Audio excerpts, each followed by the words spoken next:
Oh, yeah, sorry, Facebook.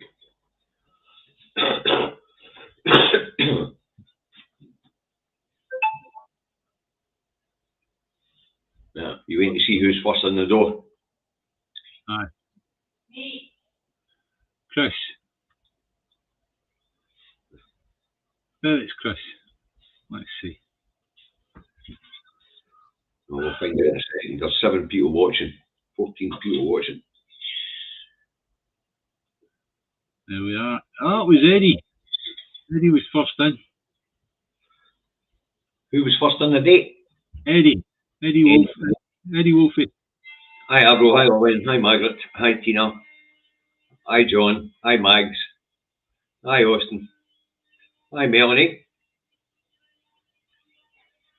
Good afternoon, guys. Who we got there? Mr. E, Caspar, Rebecca, Alstom, Eagle Rider 1, Donald, Margaret McKay, Fiona. Hi, Fiona.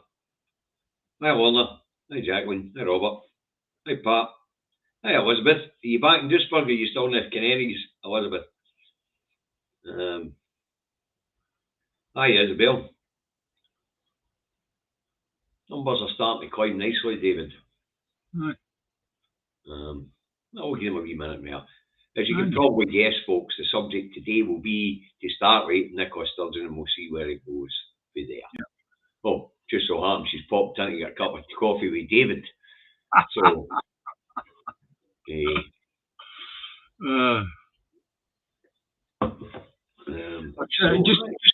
just while we're waiting for the rest of you to take your seats, it was my stepson, Scott. He's a banker. He works for the NatWest Bank, and he was moving from one section to another, and all of his colleagues in that section that he was leaving were English. So what did they get him as a leaving present? They got him that thing. All right, Nicola. All right. And he brought it to me at the weekend, and I went, "Oh, great! I love that." In the two Davies chat show, and didn't realise the day after I put it up, she was going to resign. So there you go.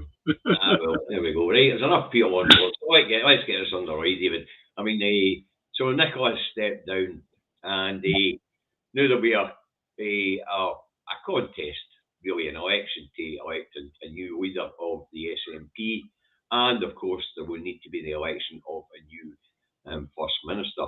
Now, while we're here, folks, don't throw names onto the comments of people who you think should be the new FM if it's an MP. The party's made it clear. The new First Minister and the new party leader must come from the Holyrood cartel. That's right. Okay, the Holyrood MSPs. It doesn't make any sense to have an MP as leader of the party and a deputy leader who's in Holyrood. It would just put the MPs above who are a seat of power here in Scotland. So that wouldn't make any sense. Now, anybody who thinks this is the end of the independence movement has got a really short memory. David, go on, tell them about the 19th of September. 19th September 2014, we all suffered a disastrous vote on the independence, and Alex Salmond resigned. Did that kill independence? No, of course it didn't. It just made people more focused and more anxious, if you like, to actually get Scotland over the line because they'd seen what had happened. So this time, Nicola has resigned. God bless her. She's done a fantastic job, and we'll happily go into that with you. But to be honest with you, this is business as usual. Because we lose one person has resigned. Independence is not about one person. Independence is about all of us. Every single one of you. You all matter. Because every one of you are important. Yeah. For our friends in England, shall we have a wee laugh and show them the difference between the social contract the people of Scotland have on a 41.2 billion budget Go on, then. And the social contract that they have with their government in England, who has access to the magic money tree and spends billions on crap. In fact, they basically more on bounce back loans, on dodgy PPE, and on track and trace down that road than what we get as a budget to run our country.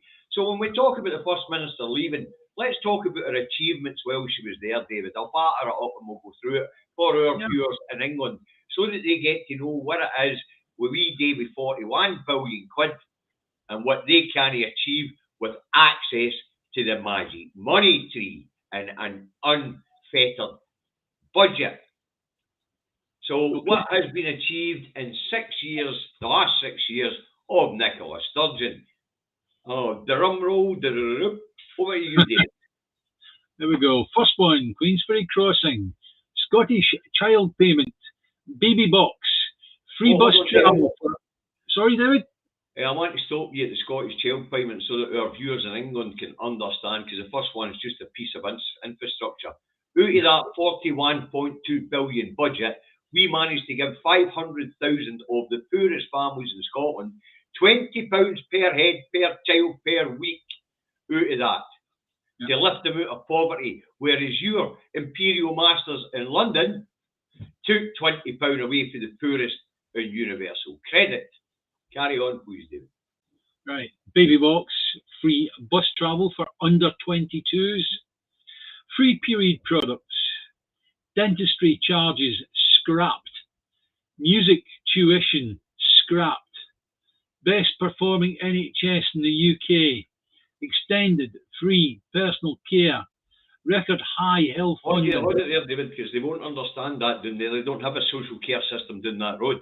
So for the viewers in England, in our social contract up here, anybody of any age who has any care needs gets it provided out of that 41.2 billion free of charge. That's anybody of any age and our 5.4 million of a population. Carry on, please, David.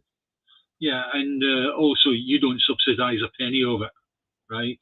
That's our money, which we're getting a proportion of it back from the Treasury. So next is highest employment rate in the UK, dozen new social security benefits, lowest student loan debt in the UK, free school meals for P1 to P3s, best performing A&E in the UK, record high investment in education, declared a climate emergency. We were first in the world to do that. Planting 22 million trees a year. Scottish National Investment Bank. Hold it there. That, for our viewers in England, is a bank that was created to invest in our economy with our taxpayers' money to help grow our economy. And as I say, that comes out of this 41.2 billion that we get to run our whole nation on. Carry on, please, David. The building of more affordable homes, which you might want to mention as well, David. Yeah, 100,000 affordable homes achieved in the last 6 years. Westminster has built zero with access to the Treasury. With 41.2 billion as an average, and that's the highest it's ever been. It was normally between 35 and 38 over the last 8 years. And yet we managed to build social housing to the tune of 100,000 of them, and England managed to build zero. Yeah. Next is small business bonus, expanded MA scheme, expanded EMAs, school clothing grant, young persons guarantee. The school clothing grant. Yeah. They do get a school clothing grant in England. I think it's about £70 a head. Here it is £225 per child for those in the poorest circumstances. Carry on. Oh no, that's right across the board. Sorry, that's no means tested. Everybody gets it.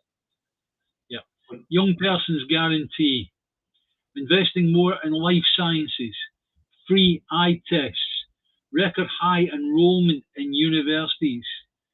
record support for college students, new progressive tax system, carers allowance supplement, record low crime, lowest in over 40 years, young carer grant, violence reduction unit, record investment in active travel, best start grant, Aberdeen bypass, driving forward land reform, building on the Scottish landform, lowering emissions, more investment in climate justice fund, National Islands Plan, Community Empowerment Act, National Marine Plan, helping deliver COP26, outperforming UK on foreign investment, continuing to outperform UK on productivity, delivering equally safe fund, first gender neutral cabinet in the UK, keeping Scottish water in public hands, Ferguson's shipyard jobs saved, Bifab saved, Prestwick Airport saved, violent crime down, weapon knife crime significantly down, and handling of the COVID crisis in such a fine way. So the ones that I was going to stop you on there, David, were, of course, the Young Carers Grant and the Carers Allowance, something that they don't get in England, really. It's a top-up to carers benefits, which are low, very low, and young carers under 18 who actually look after family members also get a grant. And we've managed to do away with prescription charges, we've managed to do away with dental charges, and we've managed to do all that in 41.2 billion quid a year, raised extensively from the Scottish taxpayer. Now, here's the most important thing of it all, right? We've put this up as being 8 years of Nicola Sturgeon as First Minister. But do you think Nicola did all that by herself? No, of course she didn't. She did it as part of, as leader of a team of ministers that made it happen, right? And civil servants and all the rest of it, right? So, it's a big thank you to a team, but also it's got to be a big thank you to Nicola Sturgeon for being the First Minister. I feel certain that the next First Minister will achieve many fine things as well. Yes? So there you go. All right. Yep, and Nathan makes a great point there. In income tax alone last year, Scotland raised 73.8 billion in income tax, but only got 41.2 back in the pot grant. John, thanks for that donation. Yeah, and don't forget, that income tax is only a small drip in terms of the taxes that are actually raised in Scotland. When you start taking into account hydrocarbon tax, which is tax, 68% tax nearly, that you pour into your tank every time you fill up your car. The VAT, which nobody can give us a figure on how much Scotland actually punts down the road in VAT. And yet the Treasury could easily split those figures off, but they won't, right? All the capital gains tax, all of the corporation tax that for businesses operating in Scotland, all of that is on top of the 73 billion that is raised. So any unionist, I was going to say union, but any unionist that has got strange ideas that you can't survive on just 73 billion. It's not just 73 billion. It isn't just 73 billion. It's an awful lot more. In actual fact, it's many times more. Last year in total tax revenues, without knowing about import and export taxes, out of the rest of them, alcohol duty, fuel duties, tobacco duties, all the taxes you've just mentioned there, Scotland sent south to the Treasury 177 billion quid. Yeah, but that's we got returned to us 41.2 billion to run the whole country. Yeah, that's minus. That's obviously that figure that you've got there still doesn't have VAT because they can't give us the VAT figure that's raised. They've said that umpteen times. They've been asked, can you give us a VAT figure that Scotland produces? No, sorry. So, James, this is where you get your economic science, son. Sum of Scottish public spending 21-22, 97 billion. Sum of Scottish tax revenues. That's not the sum of Scottish tax revenues. That's the sum of Scottish income tax revenues. You've got to add an alcohol duty, tobacco duties, VAT, corporation tax, all these different taxes that it's no credited to Scotland. Same as a bit like the oil, with a unknown tax zone out there because it's put onto tankers and sent away to the rigs and see the touch and land here. You really haven't got a clue, James. I'm not going to get an argument with you. You know, it's just daft now. It's just silly now. If people haven't got the ability to look at these things and realise just how much money is being hidden by the creative accountancy of the HMR Treasury, His Majesty's Treasury, then honestly, you haven't got a clue. But to take all that to one side, let's get back on track here. The loss of Nicola Sturgeon, yep, she's a safe pair of hands. But as Davies just pointed out, we've got a cabinet full of talented people who are all a safe pair of hands. Yeah. When it comes to speculation about who they reckon is going to throw their hat in the ring, we'll have a wee look, shall we? Runners and riders, apparently. I think there's one that we're going to take out there, though, because I don't think Kate Forbes, with a 7-month-old baby, is wanting to become First Minister of Scotland. I really don't. Anyway, runners and riders, where are we? According to the paper, we've got Angus Robertson, who might throw his hat in the ring. Kate Forbes, I don't think Kate Forbes is going to throw her hat in the ring. John Swinney, John's done there. John's been there before. I don't see John throwing his hat in the ring. Humza Yousaf, don't see him throwing his hat in the ring. He's got a big job on his hands as it is. Keith Brown, Mary McCallan, Ash Regan, and apparently they're the runners and riders. And according to what we're being told, there is no free. There's no favourites at the moment. But at this point in time, there's no anything. Because the National Executive Committee meets at 8 o'clock tonight, or 8:30, sorry, 6 o'clock or 6:30 tonight, to decide the rules of the competition. Now, of course, we could aim to throw the hat in the ring. Yeah, then after that, that's the hats in the ring. That's it. We start then. But they would only be able to be the party leader, and I don't think that's what's going to happen. Actually, on the BBC website, it says, "Oh, thanks, John. That's awfully generous." On the BBC website today, what they say is there'll be a meeting tonight to decide the rules of the contest and how long it's going to take to hold the leadership election. But we don't really, as I say, the point is the independence movement, as Nicola Sturgeon told them in her press conference, is bigger than any one person. But I did notice that our Imperial Masters press yesterday was all other, that's Independence Day, that's Independence Day. They even tell me there were 250 unions in George Square last night celebrating. So I guess it'll be new benches all round again. You want to shut this down, David? You want to shut the... Aye, I'll take it away. Yeah.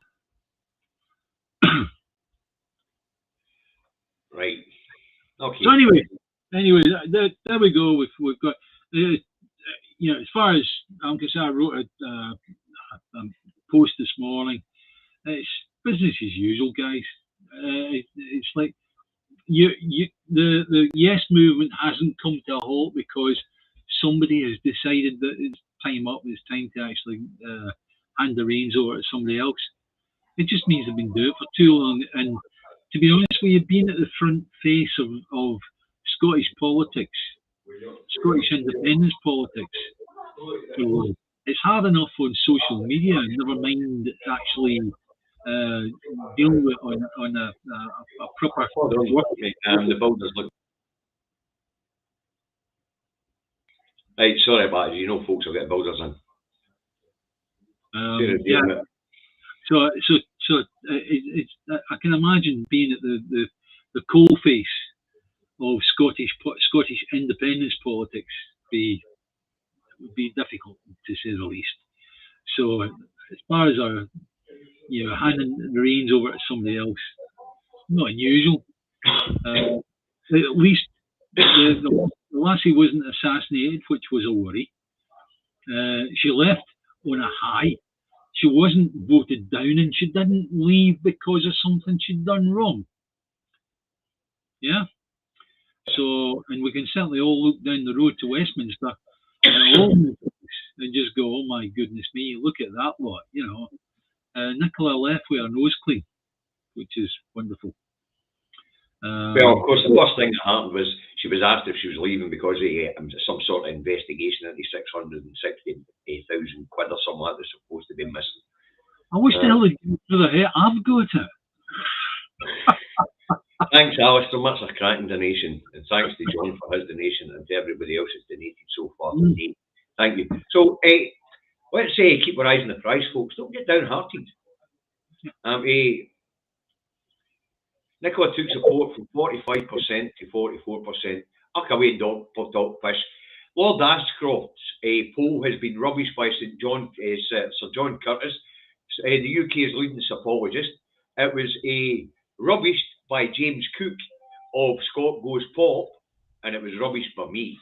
Lord Ashcroft has got a habit of coming up with absolutely wacky polls, and the reason for it is he uses multiple different polling organisations who use multiple different types of methodology. So, I mean, one poll showing that things are no roughly 50-50, whether it be on the yes side or the no side, is generally an outlier. According to Sir John Curtis, who's been watching the polls for the last umpteen years, he says nothing's changed. It's still about 50-50. Wow. Hang on, David. Hang on. David's got the painters and I've got the builders in. Wet paint now. Well, just ignore James. There's always one troll a week. Sorry, guys. That was my wee lassie walking in from school, and I had to shout to her, the kitchen is all wet paint. There you go. I will. That's great.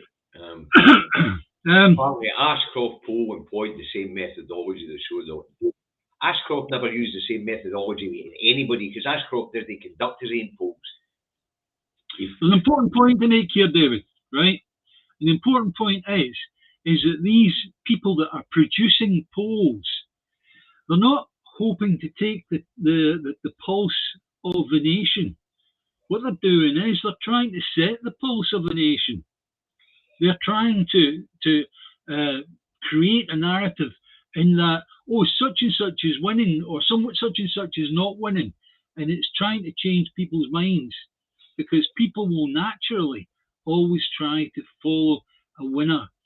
That happens before an election or whatever. There are a large amount of people in the country that will watch for, they haven't got a clue to vote for. And what they'll do is they'll look at who is actually in the lead, and they'll just vote for whoever's in the lead, because people like to be in the group that wins. And that's human nature. That's psychology. There you go. Fine one. Right, hold on. Chris is asking, to Davies, any of you going to the conference? We're trying to sort it out now, but we haven't got through your branch secretary. And when I phoned my branch secretary up today, she didn't know how to go about it. Apparently, the branch wasn't sending anybody. Thanks, William. And I see somebody's asking in the comments how to make a donation. If you're on YouTube, at the bottom the page where you write your comment on and post it, below the line where you write your comment, there's a wee dollar sign. If you tap on the dollar sign, then up will come a wee box where you write a message. And there's below the message is a wee slider where it tells you how much it's costing you, £1, £2, whatever. You can actually move that up and down that wee slider to make the donation. Okay, so I hope that helps people who want to donate to the food banks. I've been on to the local office for the SNP, and what I'm being told is by the convener is very, very simple, that the special conference may not be going ahead. So therefore, we're sitting waiting to see if that's actually going to happen. Well, it's not a case it's not going to go ahead. What they're talking about is, and what they're going to talk about in the National Executive Committee tonight is whether it should be postponed until there is a new First Minister. Yeah.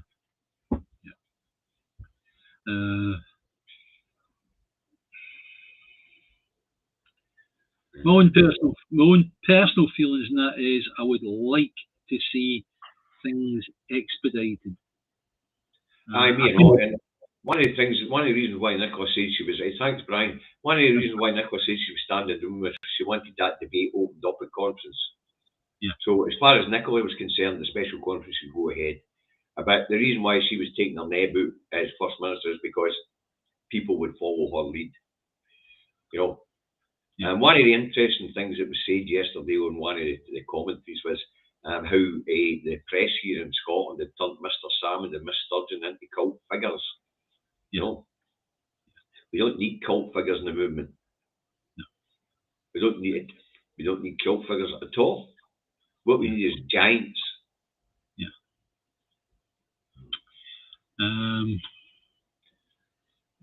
Alistair Kerr says, is the NEC meeting on at 6 or 6:30? 6:30 tonight. It's a conference. It's a video conference. Yeah. Thanks, Gary. Lewis Campbell, thank you very much, sir. Thank you very, very much. Thank you both. So Gary, again, there you go.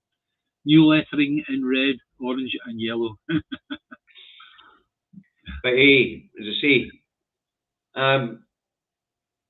nobody should be downhearted here. Yeah. Leaders change all the time. It doesn't change the cause. The cause has never actually been stronger, and Dave and I have been in this game for as long as we can remember. Yeah. You know what I mean? There's 25,000 members of the SNP, and sometimes as low as 3 MPs. I spoke to a wee guy called Ronald McDonald. It's nothing to do with McDonald's where you get burgers from, but Ronald McDonald for Clydebank, and I think he's one of the ones that laid the first foundation brick for the SNP. He's that old. And he says, it's more of the same. With the older ones are more used to this. It's all newbies that tend to be panicking. Oh, Nicola Sturgeon has resigned. Oh my goodness me, what we're going to do? It's all going to the wall. No, it isn't. We've seen leaders come and go, have we not? That's We've right. seen Salmond go to be replaced by Swinney, and then Salmond come back to replace Swinney. So, I mean, we've seen leaders come and go. Now, Business for Scotland have told the UK newspapers off for printing half a dozen fake Scottish independence polls in the last 2 years. That's absolutely true, MC. That is true. Yeah. Because they're trying to influence public opinion here in Scotland. And obviously, a diatribe of a cascade of one bad poll for Scottish independence after another. They're hoping to get people to give up. Corey 371 says maybe Alex Salmond should stand down as a leader of Alba. Perhaps. Well, I said that last night actually in the international chat show. Because the Alba Party's not going anywhere with Alex in charge. I'm going to take this. I think this is my convener. Okay. I'll carry on now. Alex Salmond isn't going to. The Alba Party is not going to go anywhere with Alex Salmond in charge. And I've stated the reasons for this before, and that is because 50% of the population just won't vote for him or anything he's associated with. Rightly or wrongly, that is the truth of it. Although Alex was cleared of everything, the court of public opinion is a totally different thing. And that same press that's been hounding Nicola Sturgeon is the same press which demonised Alex and had him guilty before the trial had even went there. But that means that Alex, there's a stigma now about Alex, which isn't justified, but it's there. And you can put that squarely on the shoulders of the press. Squarely on the shoulders of the press. But, thanks, Margaret. Thanks, Patricia. I'm just catching up with some of your comments. But as a public figure, unfortunately for Alec, because you've got to remember Alec deserves a lot of credit for wakening the people up. And then for standing to one side and leaving the door open for us to go again. He did make the mistake of signing the Section 30 order. He should tell Cameron to go get lost. It's got nothing to do with the people in Westminster. It's a solely Scottish issue. Signing the Section 30 order was a mistake. It ratified in 1998 Scotland Act, Section 30. I've said this over and over again. But, as I say, we learn by the mistakes. We picked ourselves up. And he did break the hunt, you're right. You can't say Nicola didn't, because she was his deputy first minister at the time, and it was a joint effort, Stephen. But you're right, he did break the hunt system. But the hunt system was there to try and prevent a majority of any type in that parliament. The idea was it would be one coalition after another. But, as I say, that's not the case. But he does deserve credit. The toxic situation that exists between the Alba Party and the SNP at the moment, well, that has to disappear. But the Alba Party give themselves much more credibility than what they deserve. 0.2% of the population voted for them. They've got no elected representatives except for the two in Westminster who walked the floor from the SNP. When you get right down to the Alba Party, aren't even a pressure group. With only 6,000 members out of 2.2 million independent supporters. They're not even a pressure group. Women for Independence is a bigger pressure group. Pensioners for Independence is a bigger pressure group.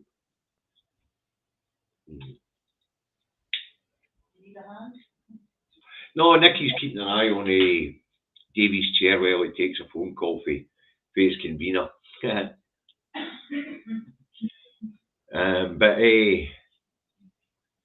So, see, Alec does deserve an awful lot of credit. I've denigrated some of the missteps he made before and since. Like, one of the reasons why Alec will never be back in public life, isn't it, Davies? Although he is getting a wee bit of airtime now, but why he'll never be back in public life is met today with the fact that he took his show to Russia Today. You know. So that's not good. Sorry about the two Davies turning into one Davies there now, guys. You'll find it on Independence Live, Jim Bob. It's tap on the page. It was the last one out last night, but unless I've put something else out today. It must be called Nicola's got her horns in her pocket. I'll tell you what, that was taken a few years ago, that.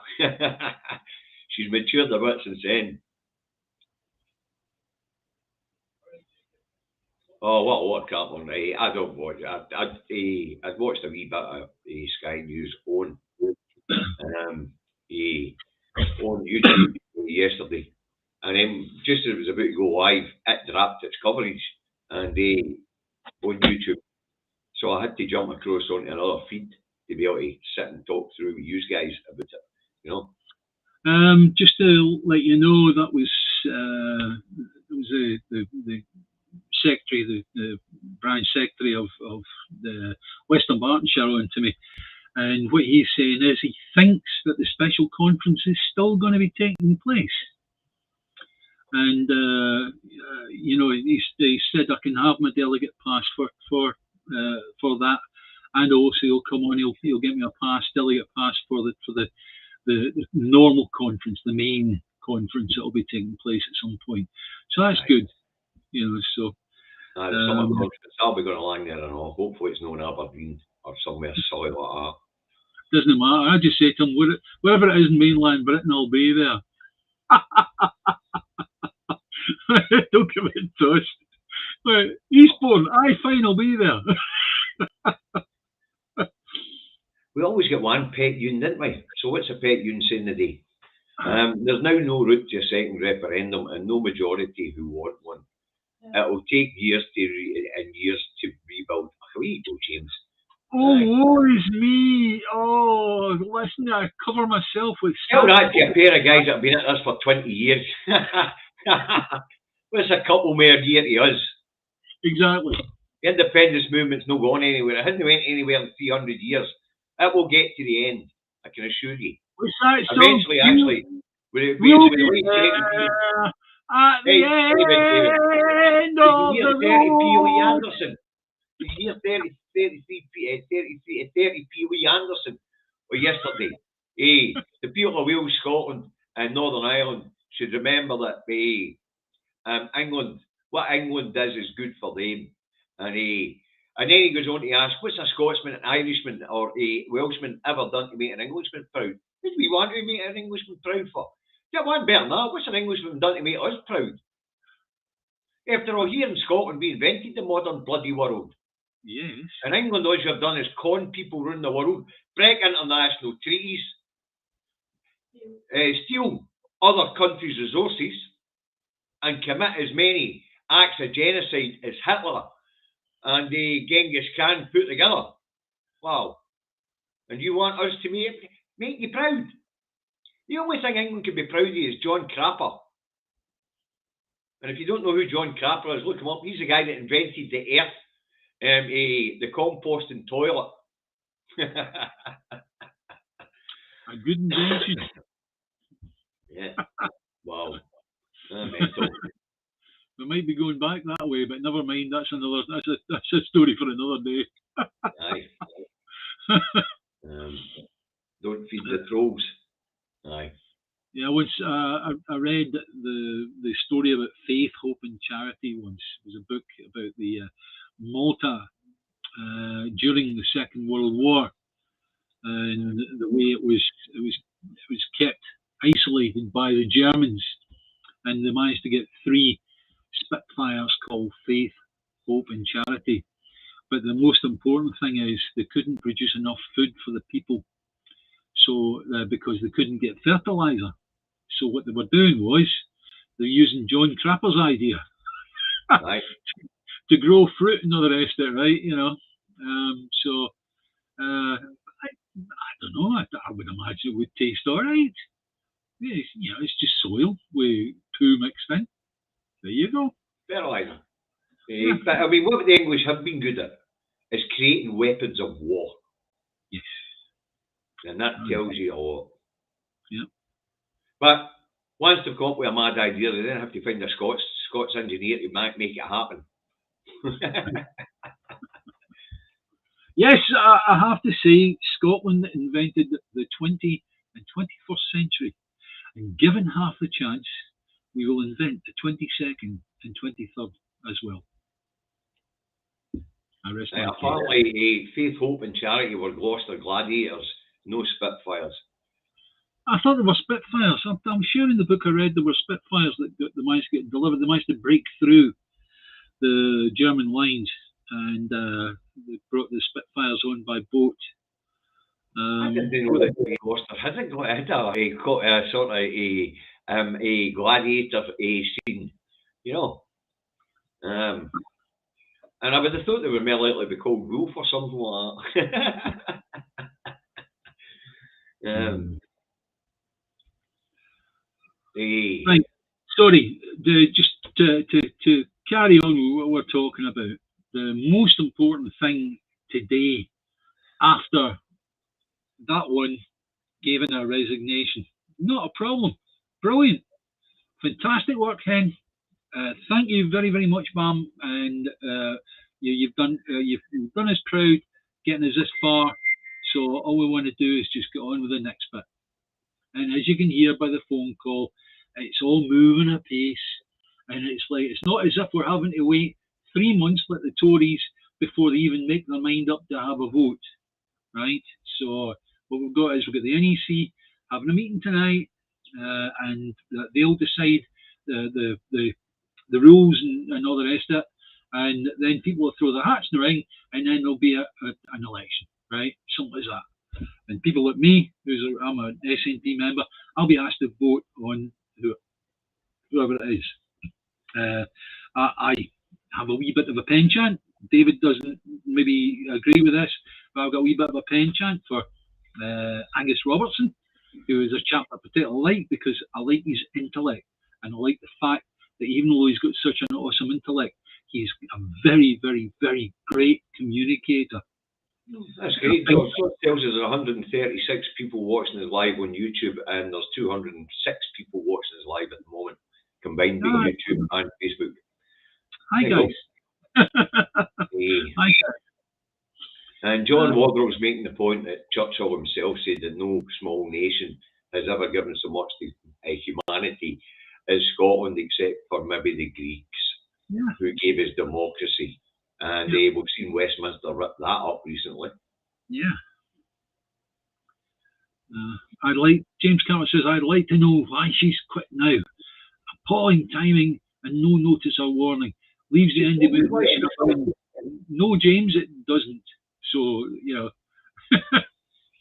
I'll help the channel.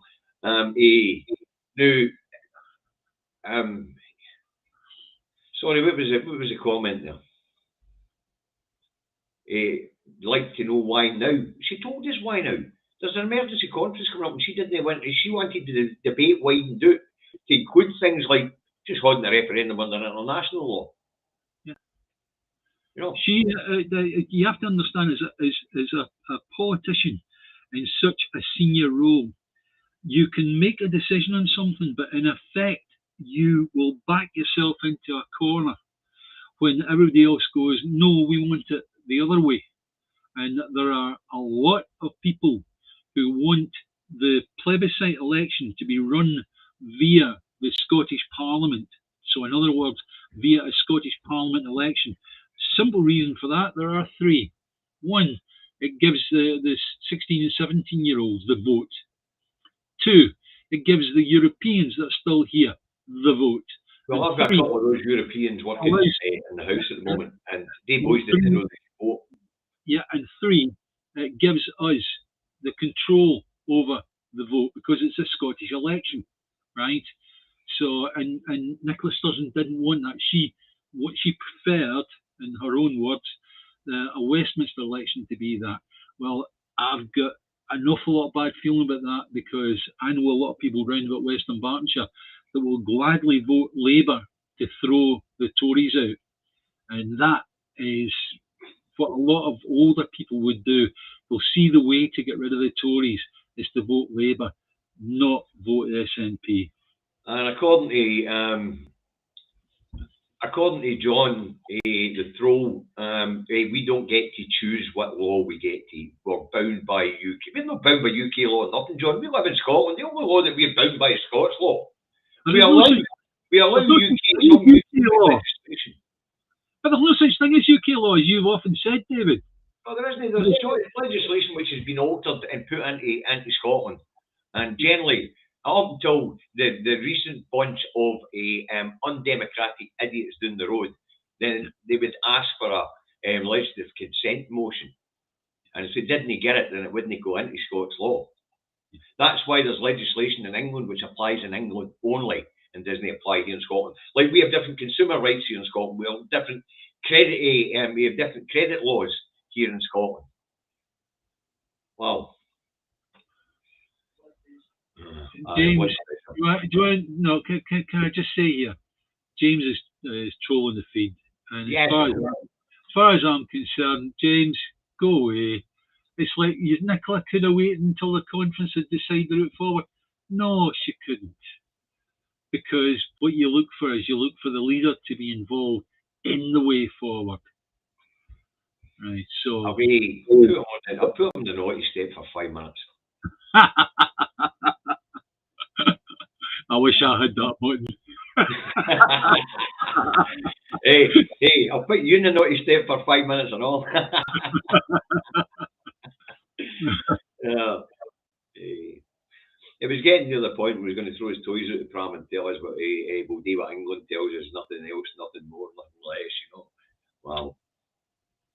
You know, mental.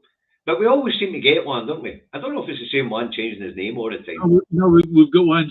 I think James just changed his name to Stephen. If the Supreme Court says Holyrood can't hold a referendum on Rindy, then why should we believe Holyrood plebiscite would work? Yeah, Stephen, go away. All right. No, Stephen's got a point there. He has got a point there. They said the Scottish Parliament couldn't run a referendum. Never said they'd be running an election on a single issue. What they did say was that the ballot box has power. Yeah. And as Angus explained, Section 79, 81 of that judgment made it quite clear that there's power at the ballot box.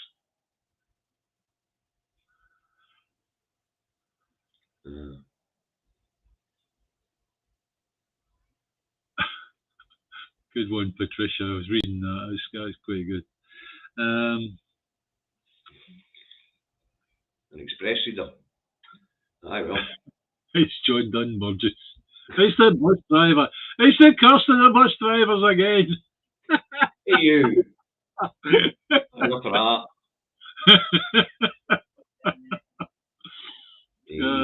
No, we want diverse views in the comments, but we don't want silliness.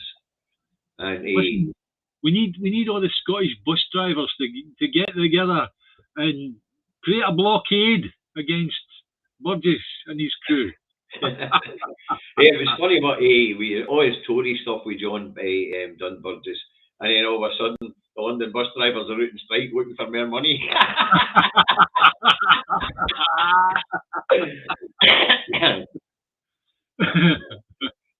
Apparently you've noticed head troops don't go to the naughty step. I went once and the candle burned your arse. And there was me thinking I was warming it up for you lads. The driver and the conductor are here at the same time. They're probably two profiles of one person on it, actually. No, it's the Political X has put up a really good comment here. They say, nice to see you on the feed. Would I ask about Sturgeon leaving, or would I open up a can of worms? That happens to be the subject today, Political X, so you're welcome. I'm sorry you weren't here when we were talking about the difference. So hold on a minute. I'm sorry you weren't here, Political X, when we actually put a list up with the difference of the social contracts here in Scotland and England, because as you know, Political X, we talked about that in the Sunday roast. And what I might do is I might grab that and send it to you, Political X, because I really think you'll find that interesting, something worth talking about on the Sunday roast. Oh dear. It's all good fun. But the most important thing is, please guys, get in your head. Political X, I'm sure David and I would be more than happy to come on the Sunday roast, because we know you pre-record it during the week. Yeah. So we'd love to. Yeah. Most important thing, guys, is this is just business as usual. It's the First Minister or the Transport Minister or the Minister in charge of public toilets, I don't care, has resigned. It's a human being's right to go, I've had enough and I'm going to do something else, right? So all we've got to do is find somebody to fill Nicola's place. It's hard shoes to fill. Of course it is. Right, so Lex, I'll get you on the WhatsApp group, mate, and we'll work something out, because David and I would love to come on with you and Max and discuss the differences in the social contract, things like that. We'll even bring the list with us and we can have a good chat about it, Political X. So I'll get you on the WhatsApp group. I'll drop you a wee note once we're finished here. We've only got 13 minutes of the show. Now, Chris, stop that nonsense. David and I have no interest whatsoever in political station, right? And plus the fact, it's like I'm going to be a total utter pedant. It's TWO, two Davies, right? No. Anyway, right, two Davies for First Minister and Deputy First Minister. Davies, toss the coin. Chris, get in the naughty step. Hey, Davey, will we flip a coin to see what job we're taking? FM or CFM? You guys are mad. Absolutely mad. Definitely, guys, I've got to give you a bit of insight here. You do not want him or me as being your First Minister or your Deputy First Minister. We'd have a bloody army at number 10 Downing Street next Wednesday. I don't know. I might leave it to Thursday morning. I'm busy Wednesday. No, no, as I say, the people in England are absolutely wonderful people, but they need to be aware of the differences in social contract and things like that, because there is things that we do here in Scotland which the people of England would absolutely love, and there's no excuse why they can't have it. You know, like free prescriptions, no university tuition fees, no dental charges, free bus travel for the the under 22, 12 to 22-year-olds, that sort of thing. So, aye. A last minister and the deputy last minister in that case, aye, you join them in the naughty step, Johnny. Judy. Aye, brilliant. Aye, well, I'll tell you, funny thing about that was when we were talking about MPs throwing their hats in the ring to become party leader. Well, David and I might throw our hats in the ring to become party leaders. We're members, we're entitled to. The only reason is because we would make them think for longer than is necessary. Thank you, John, the van driving legend, still a van driving god, still a driving god. Thank you for that donation. It would slow them down too much. We want, it's business as usual. We want a First Minister in place as soon as possible so we can get on with planning the next bit of our strategy, right? And get Scotland away from the cancerous union that we need to be away from as quickly as possible.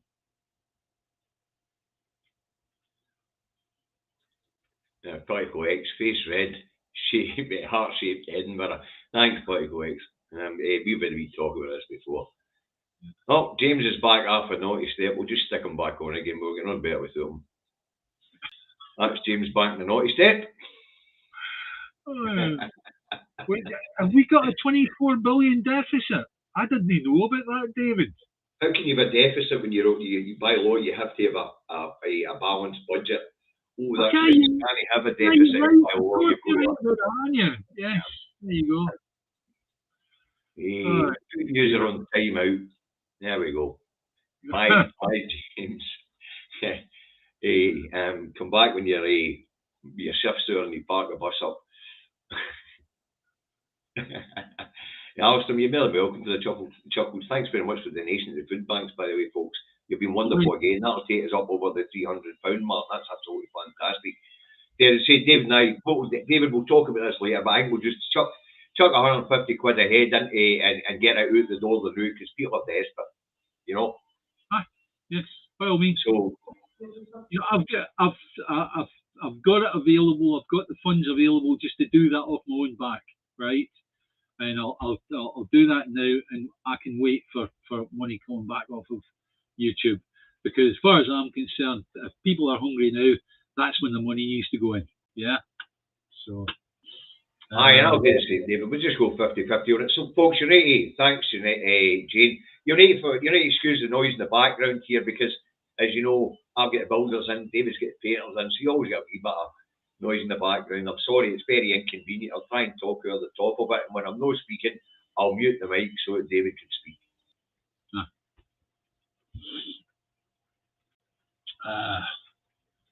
So I do hope that many of you did read my little mini blog or post or whatever you want to call it on Facebook or whatever they're called this week. It's on my timeline. It's called What Happens Next. And yeah, I can sit and read it to you, but you read it to yourself, right? Most important thing is that we are just at a simple stage where someone has resigned and we're going to get someone to take their place. Whether that person is better or worse than Nicola Sturgeon, which is a hard pair of shoes to fill, of course, we've got to see. But the most important thing is that the independence movement is not about one person. It cannot be about one person. It's about all of us, right? We need to do this together. We need all of you to be involved. I know you people that are on here will tend to be pro-independence, apart from a certain few that I can mention. But we all need to be involved in this, right? And please don't ever bring up the thing of making Mary Black or somebody from Westminster as First Minister. It ain't going to happen. It doesn't happen that way. You would have to change reality for that to happen. And if you're able to change reality, please make me a Euro Millions winner this weekend. Thank you very much. Now, the other thing is, they would need to, if somebody like Mary Black was to become party leader and then wants to become First Minister, somebody in Holyrood would need to step down so that there's a by-election for her to get a seat in Holyrood. Who's going to do that? Who in their right mind is going to do that? They've worked hard to become an MSP at Holyrood. Who's just going to stand back and let somebody take their seat? They're not. Something as that. You know, they are not. They want to be part of the Scottish government, and I don't blame them. George Neves says, I won £2.18 on Euro Millions.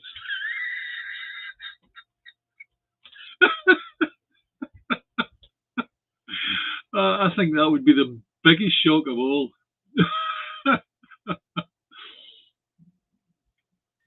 Hi, Margaret. You had a wee wobble yesterday, but you're back in the fight again today. That's the thing. Yesterday, the unionist press were going on out to say that the cause for independence was dead.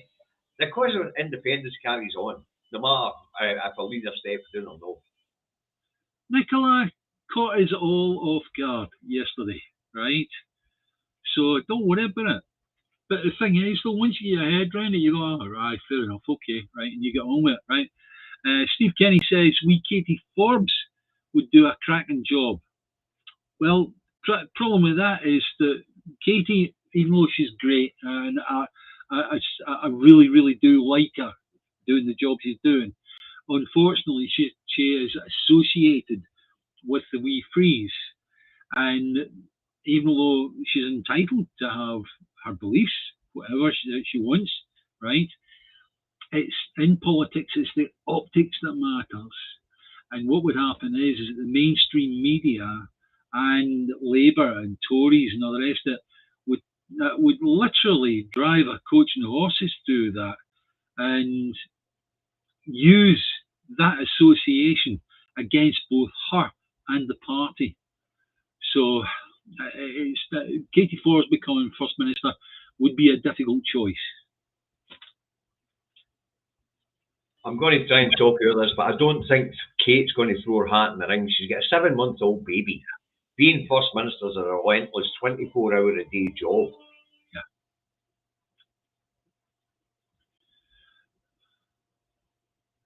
And Nathan McAllister says, what about President Reagan?